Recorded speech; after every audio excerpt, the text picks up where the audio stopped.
जय श्री कृष्ण भक्तों, पौष मास कृष्ण पक्ष सफला एकादशी की ढेरों शुभकामनाएं। प्रिय दर्शकों, आज के इस वीडियो में हम बात करेंगे कि जो आने वाली एकादशी है वो किस दिन है, व्रत किस दिन किया जाएगा, 14 तारीख को करें या 15 तारीख को करें, सूर्य के मुख से एकादशी किस दिन है, द्वादशी युक्ता जो श्रेष्ठ व्रत होता है वो किस दिन है, इस एकादशी का व्रत करना क्यों चाहिए, कैसे करना चाहिए। आप जानते हैं ये एकादशी 5000 वर्ष तक लगातार का तप करने से जो फल मिलता है वो एक अकेली इस एकादशी के करने से मिल जाता है। तो क्या है इसकी विधि, कैसे करना चाहिए इस एकादशी का व्रत, इसके नियम क्या है, किन नियमों का पालन करना चाहिए, किसका उद्धार किया इस एकादशी ने, कैसे इसको जाना जाता है, इसकी महिमा क्या है और इसकी विधि क्या है, शुभ मुहूर्त क्या रहेगा। इस प्रकार से आने वाली एकादशी के विषय में संपूर्ण जानकारी आपको प्रदान की जाएगी। आपसे निवेदन है, वीडियो यदि थोड़ा सा भी उपयोगी लगे तो कृपया एक बार लाइक अवश्य कर दीजिएगा। परमेश्वर वासुदेव की कृपा प्राप्त करने के लिए कमेंट बॉक्स में अवश्य लिखिएगा जय श्री हरि या ओम नमो भगवते वासुदेवा। आप देख रहे हैं सनातन धर्म का संसार ज्योतिष संस्थान का प्रतिष्ठित यूट्यूब चैनल सनातन धर्म का संसार धार्मिक। हम यहाँ पर सभी व्रत और त्योहारों के सही शास्त्रीय जानकारी प्रदान करते हैं। ज्योतिष शास्त्र और पंचांग के आधार पर आपको बताते हैं कौन सी तिथि कब है, व्रत आदि कब करना, क्या विधि है, क्या नियम है और क्या गलती नहीं करनी है। यदि आप सभी व्रत और त्योहारों की सही शास्त्रीय जानकारी पाते रहना चाहते हैं तो कृपया चैनल को सब्सक्राइब कीजिए और बेल आइकन को प्रेस कीजिए। आइए प्रिय दर्शकों, जानकारी आरंभ करते हैं। बात करते हैं आने वाली एकादशी की। प्रिय भक्तों, पौष का महीना चली लगेगा, नंबर करने के लिए एक तो कलेगा रहा है। पौष की जो आने वाली एकादशी है ना, इसका नाम है एकादशी। ये आपके जीवन में अनेकों प्रकार की सफलता लेके आती है, ये आपके जीवन में अनेकों प्रकार के पुण्य फल लेके आती है। अगर आप इसका व्रत करते हैं तो ये एकादशी आपके जीवन के सभी संकटों का नाश कर देती है। इसका वृतांत कुछ इस प्रकार से आता है कि चंपावती एक नगरी थी, उसमें ना महिष्मान नाम का एक राजा था। उस राजा के 4 बेटे थे। उन 4 बेटों में सबसे बड़ा जो बेटा था उसका नाम था लुपकलुम नाम वाला जो राजपुत्र था, वो बड़ा ही पापी था, महापाप करता था, पर स्त्री के साथ गमन करता था, वेश्या गमन करता था, दूसरे बुरे कर्मों में लगा रहता था और दूसरे बुरे कर्मों में ही अपने पिता का जो धन था उसको नष्ट करता था, वह करता था और सदैव ही देवता ब्राह्मण और वैष्णवों की निंदा किया करता था। देवताओं की निंदा बुराई, ब्राह्मणों की निंदा बुराई, इस प्रकार से सदा भगवान विष्णु के भक्तों की निंदा किया करता था। जब ये कुकर्मों के विषय में राजा को पता चला तो राजा ने उसे अपने राज्य से निकाल दिया। अब राजा ने राज्य से निकाल दिया तो वो विचार करने लगा कि अब कहां जाए, क्या करे। तो वो जंगल में रहने लगा और रात्रि में उसी शहर में चोरी करने लगा। रहता जंगल में था और उसने चोरी का कर्म शुरू कर दिया। वो राजा के राज्य में ही रात्रि को चोरी करता, चोरी करते वो मारने भी लग गया, जो धन नहीं देता उसको मार देता था। तो चोरी का तंग करने का, मारने का कुकर्म भी उसने अब आरंभ कर दिया। ऐसा करने से पूरे राज्य में भय का माहौल बन गया। अब लोग कई बार उसको पकड़ भी लेते थे, लेकिन राजा के डर से किए तो राजपुत्र है वो छोड़ देते थे। तो जिस वन में लुम्पक रहता था उसी वन में एक बड़ा सा पुराना पीपल का वृक्ष था। वो लुम्पक के नीचे रहा करता था, उसी के नीचे सोया करता था। रात्रि को नगर के जो लोग थे उनकी ये मान्यता थी कि ये जो वन है ये देवताओं का क्रीड़ा स्थल है, यहाँ पर देवता क्रीड़ा करने के लिए आते हैं। और उसी वन में वो लुम्पक उस पीपल के वृक्ष के नीचे रहता था। तो समय व्यतीत होते होते शीत छतु आ गई, पौष का महीना आ गया। तो पौष मास की कृष्ण पक्ष की 10वीं तिथि थी। वो जो लंपक नामक राजपुत्र था वो वन में पड़ा था और हीन था, उसके पास कोई वस्त्र नहीं थे। अब क्योंकि शीत छतु आ गया था, चुकी थी, तो ठंड बहुत थी, तो ठंड के कारण वो रात्रि को सो ना सका। उसके हाथ पैर जो है वो सब अकड़ गए और सुबह होते होते उसे मूर्छा आ गई, वो मूर्छित हो गया। और दूसरे दिन जब सुबह हुई तो एकादशी का दिन था, मध्याह्न के समय पर जब सूर्य की रोशनी उसको पड़ी थोड़ी गर्माशाई, तो उसके बाद वो होश में आया, उसकी मूर्छा दूर हुई। होश में बाद उसने देखा कि वो तो निर्वस्त्र है, उसे भूख बड़ी लगी है, तो भोजन की तलाश के लिए वो इधर उधर भटकने लगा। अब क्योंकि शरीर में ताकत थी नहीं तो जानवरों को मार नहीं पाया, किसी को मार नहीं पाया, इस कारण से वो भोजन की कोई व्यवस्था नहीं कर पाया। अंत में उसने देखा कि कुछ कंदमूल फल है, उसको उसने एकत्र किया। वृक्ष के ऊपर भी नहीं चढ़ पाया, जो वृक्ष के फल नीचे पड़े थे उन्हीं को बिना बीन के इकट्ठा करके और उसी वृक्ष के नीचे आ गया जहां वो रहा करता था। अब शाम हो चुकी थी। उसने भगवान से कहा कि भगवान, ये कंदमूल फल तेरे हैं और तुझे ही अर्पण है, मुझे तो आज भोजन तक नहीं दिया तूने, इनसे आप ही तृप्त हुई है महाराज। इस प्रकार से वो बोलने लगा। हालांकि वो सब क्रोध में बोल रहा था। तुम्हारे दुख के और शीत जतु के उस रात्रि को भी उसे नींद नहीं आई। अगले दिन हो गई, सुबह हो गई, द्वादशी तिथि आरंभ हो गई और एकादशी का व्रत उससे अनजाने में ही हो गया। दशमी तिथि को उसने आहार ग्रहण नहीं किया, नियम पालन हो गया। एकादशी को सुबह से लेके शाम तक कुछ खाया नहीं, नियम पालन हो गया। और रात्रि को जागरण का भी नियम पालन हो गया। तो उसके द्वारा अनजाने में हुए इस व्रत और जागरण से भगवान वासुदेव बड़ा प्रसन्न हुए। भगवान बड़े प्रसन्न हुए तथा इस जागरण और व्रत के प्रभाव से उसके जो भी पाप कर्म थे वो सब नष्ट हो गए और पाप धुल जाने के कारण अब उसका जो मन है वो शुद्ध हो गया, उसकी बुद्धि शुद्ध हो गई और वह भगवान का भक्त हो गया। तभी वो देखता है कि एक सुंदर सजा हुआ घोड़ा उसके सामने आकर खड़ा हुआ है और उसी समय आकाशवाणी होती है कि हे राजपुत्र, श्री नारायण की कृपा से तेरे सब पाप नष्ट हो गए हैं। अब तू अपने पिता के पास जाकर राज्य प्राप्त कर। और राज्य को ऐसी आकाशवाणी सुनकर वो बहुत प्रसन्न हुआ। उसने दिव्य वस्त्र धारण की जो घोड़े के साथ आए थे और दिव्य वस्त्र धारण करके भगवान की जय जयकार करता हुआ वो अपने पिता के पास पहुंचा। पिता को पहले ही भगवान ने संदेश दे रखा था, अतः पिता ने उसका स्वागत सत्कार किया, उसका राज्य तिलक किया और पिता उसके बाद वंदमन कर गए। इससे इस एकादशी का अनजाने में व्रत हो जाने के कारण और जागरण हो जाने के कारण, नियमों का पालन हो जाने के कारण वह पापी, घोर पापी लंपक नामक राजपुत्र राज्य को प्राप्त करता है और राज्य प्राप्त करके बहुत ही बड़ा राजा बनता है। लंबे समय तक उसे राज सुख प्राप्त हुआ। भगवान की भक्ति उसने छोड़ी नहीं। इस कारण से उसे धन, ऐश्वर्य आदि सब कुछ प्राप्त हुआ। उस समय वह एक प्रख्यात राजा हुआ। तो प्रिय दर्शकों, इसीलिए ये एकादशी महत्वपूर्ण है।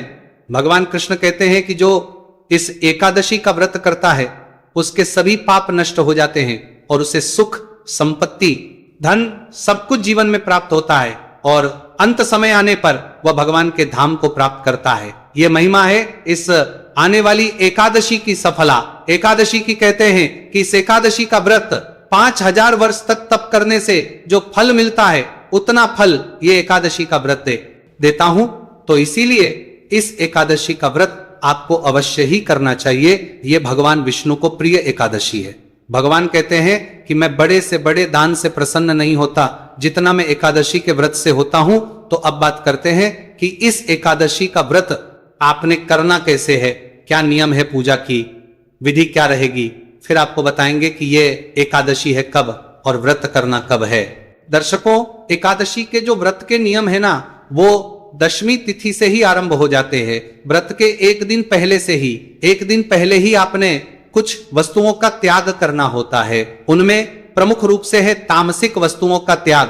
तामसिक वस्तुओं में आते हैं लहसुन, प्याज तो है ही, जो आप कॉफी पीते हैं, चाय पीते हैं, ये भी उसी में आती है। ये एक प्रकार का नशा ही तो है। तो लहसुन, प्याज आदि का त्याग एक दिन पूर्व ही आपने कर देना है। व्रत वाले लोग पूछते हैं, पंडित जी चाय पी सकते हैं क्या? देखो, पीनी तो नहीं चाहिए। चाय क्या है? एक मादक पदार्थ है। और हम जो एकादशी कर रहे हैं ये हम भगवान की भक्ति कर रहे हैं। इन सब चीजों से दूर रहने के लिए, व्यसनों से दूर रहना ही तो एकादशी व्रत है। व्यसनों से दूर रहना ही तो व्रत कहलाता है। और जब हम व्यसन में ही पड़ गए तो फिर काहे का व्रत जी? तो एक दिन पूर्व ही लहसुन, प्याज आदि का त्याग है। कुछ लोग जो मांस मदिरा का सेवन करते हैं लेकिन वो एकादशी का व्रत भी करते हैं, तो वो लोग भी एक दिन पहले ही इसको छोड़ देंगे। ऐसा नहीं कि आज खाए पिए और कल कर लें। एक दिन पूर्व ही दशमी तिथि से ही कांसे के पात्र का प्रयोग नहीं करना। कांसे की जो थाली आती है, लोटा आता है, जो भगवान की पूजा में भी कई बार प्रयोग करते हैं, भोग के लिए भी प्रयोग करते हैं, तो कांसे की वस्तु का प्रयोग नहीं होगा। इन 3 दिनों में दशमी, एकादशी, द्वादशी, शहद का प्रयोग भी वर्जित कहा गया है। एकादशी के अनुष्ठान में शहद प्रयोग नहीं होगा। दशमी, एकादशी और द्वादशी तीनों दिन हरी पत्तेदार सब्जियों में चने के साग की मनाही है, बैंगन और मूली की मनाही है। इनका सेवन आपको दशमी तिथि को ही बंद कर देना है। मसूर की दाल भी आपको दशमी तिथि को नहीं खानी है, छोड़ देनी है। इस प्रकार से इन वस्तुओं का त्याग, दशमी तिथि को एक वक्त का भोजन दशमी तिथि को करने को कहा गया है। शास्त्रों में अगर आप इस नियम का पालन कर पाते हैं तो अवश्य कीजिए। और जो इस नियम का पालन नहीं कर पा रहे हैं, वो रात्रि को भी अगर खा रहे हैं, तो ध्यान दीजिएगा कि तामसिक पदार्थों का सेवन बिल्कुल ना करें। रात को सोने से पहले दंत धावन अच्छे से करके सोएं, अच्छे से कुल्ला आदि करके सोएं, जिससे कि मुंह में अन्न का कोई दाना आदि ना रहे। पर एकादशी वाले दिन सूर्योदय से पहले उठ जाए, उठने के बाद स्नान आदि करके स्वच्छ वस्त्र धारण करके और पूजन रहे। एक बड़ी जानकारी दे दूं कि खरमास तो 16 से आरंभ होगा, 16 की सुबह से, परंतु जो मांगलिक कार्य है ना वो 13 से ही बंद हो जाएंगे, क्योंकि 13 की रात्रि को ही शुक्र अस्त हो जाएगा। और जब शुक्र अस्त हो जाता है तो आपने में भी सुना होगा, आप में से जो दर्शक हमारे साथ में सुन रहे हैं, जो हम पढ़ते हैं प्रतिदिन, तो मार्ग से इस भगवान नारायण के द्वारा कहा गया था। भगवान विष्णु ने स्वयं कहा है कि जब गुरु और शुक्र इनमें से कोई भी अस्त हो, उस समय पर कोई भी मांगलिक कार्य नहीं करना चाहिए, वह शुभ फल नहीं देता है, तो शुभ रस्त होने जा रहा है। इसीलिए 13 तारीख के बाद कोई भी शुभ मांगलिक कार्य नहीं होगा, और उसके बाद 2 दिन बाद तो फिर खरमाशी शुरू हो जाएगा। तो पो का महीना है, खरमास है, उसमें तो वैसे ही कार्य नहीं होते। इसका वीडियो मैंने अपलोड कर दिया है, उसको अवश्य देखिएगा कि क्या काम है जो कर सकते हैं खरमास में, क्या नहीं कर सकते हैं, जो नहीं कर सकते हैं उनको पहले ही निपटा लीजिए। अभी समय है 8-10 दिन का, तो एकादशी वाले दिन स्नान आदि से निवृत्त होकर स्वच्छ वस्त्र धारण कीजिए। और अब आप एकादशी का पूजन करेंगे, व्रत पूजन संकल्प करते हुए करेंगे। पूजन के लिए क्या सामग्री आपको चाहिएगी? सामग्री के रूप में आपके पास भगवान श्री हरि विष्णु की कोई तस्वीर या प्रतिमा होनी चाहिए। इसके अतिरिक्त उनको स्थापित करने के लिए लकड़ी की जो चौकी आदि आती है वो लीजिएगा। उस पर बिछाने के लिए लाल या पीला वस्त्र ले लीजिए। रोली, मोली, पान, सुपारी, लौंग, इलायची, धूप, दीप, नैवेद्य पुष्प, पुष्प की माला, इत्र और जनेऊ, ये वो सामग्री है जो आपको लेनी है। ये सारी एकत्र कीजिए। एकत्र करके आसन लगा के बैठ जाइए। एक लोटा लीजिए तांबे का, उसमें पहले थोड़ा सा गंगा जल भरिए, फिर शुद्ध जल भरिए। ये जो भी सामग्री आपने रखी है, जो स्थान है जहां बैठ के आपने पूजन करना है, भगवान का जहां चौकी लगानी है, उस स्थान पर और सामग्री पर फूल के द्वारा जल के छींटे दीजिए। लोटे में जो जल भरा है ना, उससे जल के छींटे दीजिएगा। ओम पवित्र प्रकार से जल के छींटे देके आपने स्थान को शुद्ध किया, पवित्र किया। अब आप चौकी को बिछाइए। चौकी पर लाल रंग का जो वस्त्र है, पीले रंग का वस्त्र है, उसको बिछाइए। उस पर भगवान की तस्वीर या प्रतिमा जो भी आपके पास है उसको स्थापित कीजिए। उनके सामने दीपक रखिए। घी का दिया है तो सीधे हाथ की ओर रखिएगा, तेल का दिया है तो उलटे हाथ की ओर रखिएगा, और अगर धूप है तो विपरीत दिशा में धूप भी रखिएगा। इस प्रकार भगवान की स्थापना करके सामने धूप दीप रखिए। अपना धो लीजिए। लोटे में जो जल है, चम्मच से अपने सीधे हाथ पे जल लीजिए, हाथ धो लीजिए, हाथ धो लीजिए। अब आप 3 बार जलाचमनी करेंगे। धूप दीप रखिए, तो एक छोटा कोई पात्र ले लीजिए, उसमें थोड़ा सा जल और भर लीजिए, तो 1-1 चम्मच जल अपने सीधे हाथ पे लीजिएगा और उसको पी जाइएगा। आचमनी में 6 मासा जल जो है वो अलाव है। जो लोग निर्जला एकादशी करते हैं ना, वो भी 6 मासा जल से जलाचमनी कर सकते हैं। ये शास्त्रीय विधान है, भगवान ने स्वयं कहा, उससे व्रत खंडित नहीं होता है। तो का अभिप्राय है कि 2 बूंद जल अपने हाथ पे लेना है, करनी है, फिर 2 बूंद जल लेना है, फिर अचमनी करनी है। इतना जल आप पी सकते हैं। 1-1 मंत्र पर सीधे हाथ पर जल लेना है और पी जाना है। जल लीजिए। ओम केशवाय नमः पी जाइए, जल लीजिए। ओम माधवाय नमः पी जाइए। ओम नारायणाय नमः जल लीजिए, पी जाइए। ओम ऋषिकेशाय नमः, हाथ धो लीजिए। हाथ धो के अपने को तिलक कीजिए, मौली बांधिए। और परिवार के लोग यदि बैठकर पूजन कर रहे हैं तो उन्हें भी तिलक कीजिए और मौली बांधिए। अब भगवान का पूजन करने के लिए जो धूप और दीप है उसको जला लीजिए। धूप दीप जला के सबसे पहले संकल्प करेंगे। संकल्प करने के लिए सीधे हाथ पे जल लीजिए। 1 रुपए का सिक्का दक्षिणा के रूप में कम से कम रखिए। यदि जो भी रखना चाहे वो रख सकते हैं। 3 बार बोलिए ओम श्री विष्णु, ओम श्री विष्णु, ओम श्री विष्णु। अपना नाम, अपना गोत्र, जिस स्थान पर बैठकर संकल्प कर रहे हैं वहां का मकान नंबर, क्षेत्र का नाम, शहर का नाम, एकादशी पुण्यतिथि हो, आयु आरोग्यता प्राप्त या अर्थात शुभ संपत्ति प्राप्त, भगवान श्री हरि विष्णु प्रसन्नार्थ एकादशी श्री विष्णु, और यह संकल्प भगवान के चरणों में अर्पित कर दीजिए। संकल्प करने के बाद अब आप भगवान का पूजन करेंगे। पूजन करने के लिए भगवान को पद्य अर्घ्य आज मन ही अर्पित करेंगे। तो एक एक चम्मच जल उनके सामने एक पात्र रख दीजिए, उसमें छोड़िएगा। श्री नारायणाय नमः एकादशी व्रत श्री हरि विष्णु के रूप में 1 चम्मच जल अर्पित कीजिए, अर्घ्य के रूप में 1 चम्मच जल अर्पित कीजिए, के रूप में 1 चम्मच जल अर्पित कीजिए। अर्पित करके अब भगवान को स्नान कराएंगे तो फूल से भगवान को जल के छींटे दीजिए। और जिनके पास प्रतिमा है ना, वो शंख से भगवान को स्नान कराइए, शंख में जल भरिए और भगवान को स्नान कराइए प्रेम से। भगवान को अगर आप शंख से स्नान करा रहे हैं तो ये मंत्र बोलते हुए स्नान कराइए। अब पंचामृत से स्नान कराएंगे। पंचामृत में शहद का प्रयोग नहीं होगा, कच्चा दूध, दही, घी। शहद के स्थान पर गंगाजल और शक्कर पंचामृत बनाइए। जो तस्वीर पर पूजन कर रहे हैं वो फूल पर लगा लीजिए और अर्पित कीजिए भगवान को। नमो नमः पंचामृत स्नान, शुद्ध जल से स्नान कराइए। तस्वीर है तो छींटे दीजिए जल के फूल के माध्यम से, और प्रतिमा है तो आप शंख में जल भरिए और स्नान कराइए।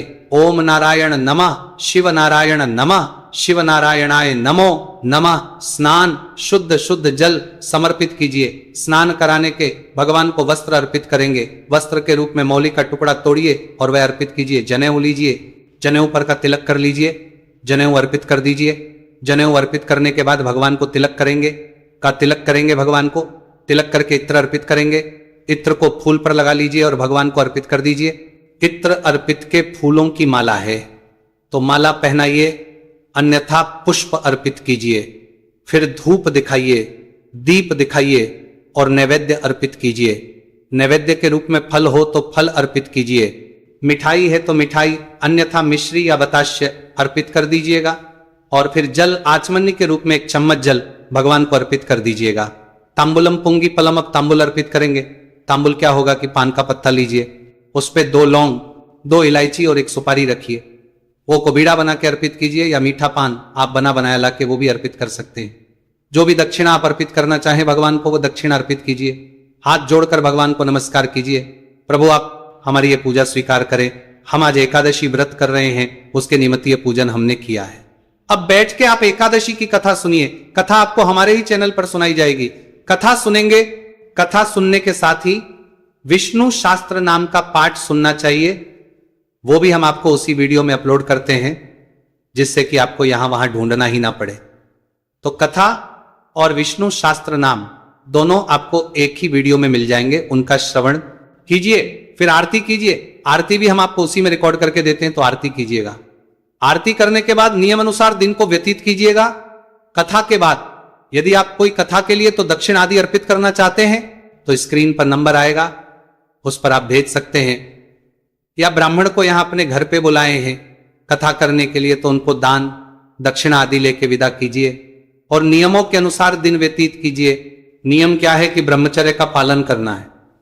यह बड़ा नियम है, यह नहीं टूटना चाहिए।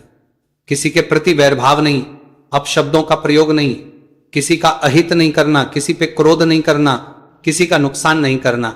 शांतचित्त होकर प्रभु के चरणों में मन को लगाते हुए दिन को व्यतीत कीजिए। घर में किसी प्रकार का कलह कलेश ना करें, क्योंकि भगवान नारायण विराजमान है। सायंकाल को कीर्तन करना चाहिए। कीर्तन के लिए अगर आसपास मंदिर में कहीं जा सकते हैं तो जाइए। कीर्तन ना होता हो कहीं तो एक वीडियो अपलोड करते हैं आपके लिए, जिसमें 4 स्रोत होते हैं, पाठ होते हैं। भगवान नारायण ने स्वयं कहा है कि वो स्त्रोत आपको अवश्य ही सुनने चाहिए। जो लोग वाद्य यंत्रों द्वारा कीर्तन नहीं कर सकते, उनको इन पाठों को करके कीर्तन का फल पाना चाहिए। तो उस वीडियो को अवश्य सुनिएगा, हल्की उससे कीर्तन का फल मिलेगा। रात्रि जागरण की महिमा है, रात्रि को जागरण करना चाहिए, भगवान की भक्ति करते हुए जागरण करना चाहिए। तो वही वीडियो उसमें जो पाठ है उनको सुनेंगे रात्रि को, तो रात्रि जागरण का फल प्राप्त होगा, क्योंकि भगवान के पाठ करते हुए ही आपको जागरण करना है, ऐसा भगवान ने स्वयं कहा है। आपने सुना होगा पीछे विशेष महत्व में जब चल रहा था, तो उसमें भगवान श्री हरि के माध्यम से ही उन्होंने बताया था कि एकादशी का व्रत कैसे चाहिए। उसमें एक अध्याय था जिसमें वर्णन था कि एकादशी व्रत के नियम क्या है, कैसे करने चाहिए। तो रात्रि जागरण में जो पाठ है वो चारों पाठ हम आपको अपलोड करते हैं। गीता की महिमा है, विष्णु शास्त्र नाम की महिमा है, वो सब आपको उसमें मिलता है। उस वीडियो को सुनने से आपको रात्रि जागरण का फल भी प्राप्त होगा। रात्रि जागरण के बाद अगले दिन पारण के लिए सूर्योदय से पहले उठ जाइए। नियमों का पालन करते हुए पालन कीजिएगा। पारण का वीडियो मैं आपको अलग से अपलोड कर दूंगा। इस प्रकार आपने ये व्रत करना है। अब बात करते हैं कि है कब और व्रत करना किस दिन है। तो प्रिय दर्शकों, पंचांग के अनुसार एकादशी तिथि की शुरुआत हो रही है 14 तारीख की शाम को 6:49 पर और 15 तारीख को रात्रि को 21:19 पर अर्थात 9:19 पर यह समाप्त होगी। ऐसे में 15 तारीख को सूर्य के मुख से एकादशी होगी। तिथिमान के अनुसार एकादशी 15 को है और 15 को ही रात्रि काल में द्वादशी भी आ जाएगी, तो यह द्वादशी भी हो जाएगा। तो व्रत आपको करना 15 तारीख को 15 दिसंबर को सफला एकादशी का उत्तम व्रत है। इसी दिन जो दान पुण्य का कार्य है वो भी इसी दिन करेंगे, व्रत का कार्य भी इसी दिन करेंगे और 16 को आप पारण करेंगे। दिन रहेगा सोमवार का, जिस दिन व्रत है 15 तारीख को तो शुभ मुहूर्त रहेगा। पहला चौघड़िया अमृत का है, उत्तम है।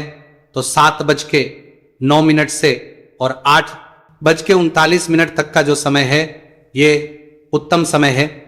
पूजा पाठ के लिए समय पूजा पाठ करते हैं तो